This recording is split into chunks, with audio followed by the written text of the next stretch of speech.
Les vrais véhicules d'occasion, les 2, 3, 5 ans et plus, comment bien les vendre?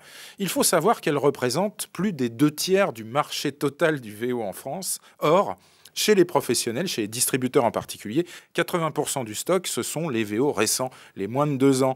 Cherchez l'erreur, votre honneur, comment se fait-il qu'on ne sache pas bien les traiter? Christophe Delteil. On a déjà des difficultés à être approvisionné de ces véhicules. Eh oui. Il faut les reprendre, il faut avoir le courage de les reprendre. Donc autant sur les véhicules récents, effectivement sur les véhicules récents, donc on a nos sources, même si se sont appauvris là sur ces 2 dernières années, mais sur les véhicules d'occasion, qu'on parle certaines fois donc de vrais VO, des véhicules de 2 à 5 ans, moins de 100 000 km, pouvant être donc le cœur du marché, il est difficile, très difficile effectivement donc de les trouver. Donc il y a quelques constructeurs, je dirais même quasiment tous maintenant, qui se sont mis à faire des solutions de financement qui permettent de construire et de créer donc, ces VO-là. Oui, puis les labels VO se sont étendus en termes de garantie, de couverture sur les VO plus anciens. Je pense à Fiat Auto Expert au hasard, 5 ans, 150 000 km je crois, Citroën Select, enfin on voit bien les labels veulent tous communiquer vers le VO plus ancien. Seulement, c'est pas si facile que ça. C'est pas si facile.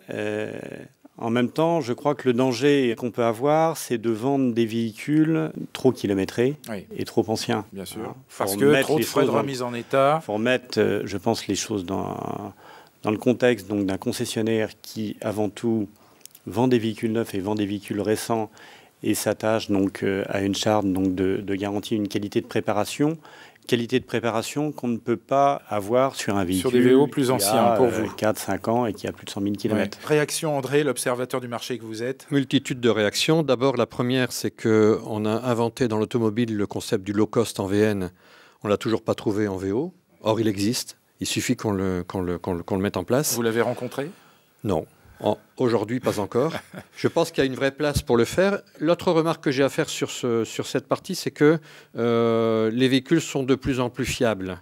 Donc, on nous bassine les oreilles, excusez-moi, de cette... Avec du VO récent, alors qu'un VO de 100 000 km, il est encore tout neuf, quoi. Et il est encore utilisable, mais peut-être pas 100 000, mais 80 000, il est parfaitement utilisable.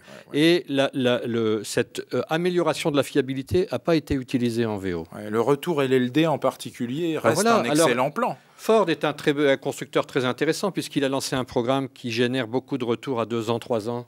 Dans ces locations LOA particuliers, etc. Ouais. Ideford, c'était Ideford, je ne sais plus si ça s'appelle toujours Ideford. C'est une vraie usine à beau VO de 3 ans. Eh bien alors, Laurent Cordier, chez vous, vous utilisez ces VO un peu plus anciens? C'était pas trop votre tasse de thé au départ? Non, mais on commence à s'y attaquer effectivement, et dans la réflexion de cette remise en question, ce que dit André est très intéressant en inventant le concept au low cost. Je pense que si vous voulez, notre problématique par rapport à ce que disait Christophe tout à l'heure, c'est que il y a une préparation VO qui est faite donc avec des critères de coût, des sessions internes, donc plus la marge à rajouter et avec un prix de vente au final. Bon, aujourd'hui, l'idée, enfin moi ce que je disais tout à l'heure, c'est de dire bon. Est-ce que on est capable d'avoir un prix de vente qui se tienne par rapport au marché, mais effectivement ne pas forcément faire la même préparation que nous ferions sur un VO de 2-3 ans, sans atteindre l'image de marque de l'entreprise et toujours en restant sérieux. Donc l'idée, c'est bien segmenter effectivement le coût. Oui, parce que on ne peut pas... vous savez, c'est comme un peu dans l'aérien. Hein. Bon, l'aérien est quand même... un des acteurs principaux du low cost, entre autres. C'est comme si vous voulez voyager sur EasyJet, enfin je dirais, ou sur British Airways en payant le prix d'une place chez EasyJet, quoi. Le modèle économique ne correspond pas avec la prestation peut être de qualité en étant différente. Oui. Voilà. C'est 2 choses différentes. Voilà, voilà, c'est 2 notions très différentes. C'est-à-dire que le tout, encore une fois, est de borner les choses, je pense, entre guillemets. Que la promesse soit tenue, en tout cas. Voilà, ça, et de dire aux clients sur quoi nous nous engageons en termes de qualité. Ouais. Est-ce que c'est sur la remise en état carrosserie? Est-ce que c'est sur l'esthétique? Est-ce que c'est sur l'aspect mécanique? Laurent Cohen. Alors, en ce qui nous concerne, on gère cette problématique de préparation, et c'est vrai qu'on a une charte qualité de préparation. Néanmoins, notre approche est de toute façon totalement transparente sur l'ensemble des frais qui ont été établis sur tous les véhicules qui sont mis en commercialisation dans le réseau. Alors pour vous, VO récent, VO plus ancien, peu importe. Nous, on va avoir une grande capacité essentiellement sur les VO récents. Alors, des véhicules très récents de moins de 2 ans, effectivement, sur l'approvisionnement particulier, on se place très très bien.